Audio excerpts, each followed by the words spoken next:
کوئی بھی چیز کھانے کو دل نہیں کرتا، کیا کرنا چاہیے؟ بہت اچھا سوال ہے. دل کیوں نہیں کرتا؟ اللہ تعالیٰ قرآن میں فرماتے ہیں لَئِن شَكَرْتُمْ لَأَزِيدَنَّكُمْ، اگر تم شکر کرو گے تو ہم تمہاری نعمتوں کو بڑھا دیں گے. شکر ہوتا کیا ہے؟ شکر کسے کہتے ہیں؟ اب کو شکر ہی ہوتا ہے. شکر کا مطلب ہوتا ہے تعریف کرنا. شکر کیا ہے؟ تعریف کرنا. اور دوسرا شکر کا مطلب ہے دعا کرنا.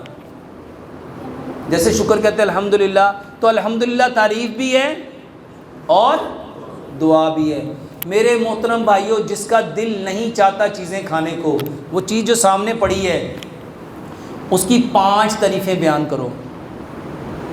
اس کی مثلا سامنے ہے پھل، بریانی، قورمہ، تو بریانی پڑی ہے، کہو بریانی کا رنگ کتنا اچھا ہے، بریانی کی خوشبو کتنی اچھی ہے، بریانی کتنی زبردست نظر آ رہی ہے، اس کا ذائقہ کتنا خوبصورت ہے، کتنا مزے کا ہے، کس قدر زبردست بنی ہے.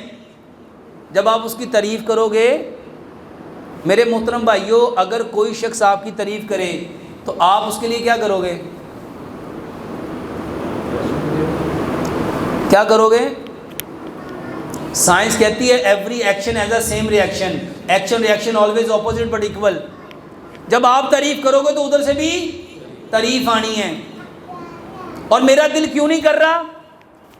شکر تو میں نے کیا نہیں، نہ شکریہ تو چھوڑ رہا ہوں نا. دوسرے نمبر پہ اس کے اوپر 5 دعائیں کرو. اے اللہ، اس بریانی کو میرے لیے غذا بنانا ہے، اس بریانی کو میرے لیے دعا بنانا ہے، اس بریانی کو میرے لیے شفا بنانا ہے، اس بریانی کو میرے بدن کی ساری بیماریاں لے جانے والا بنانا ہے، اس بریانی کو میرے بدن کو سکون، چین، آرام، راحت، تسکین، اطمینان، طاقت، قوت، فرحت اور سب سے بڑھ کے صحت اور تندرستی دینے والا بنانا ہے. بتاؤ دل کرے گا کہ نہیں کرے گا؟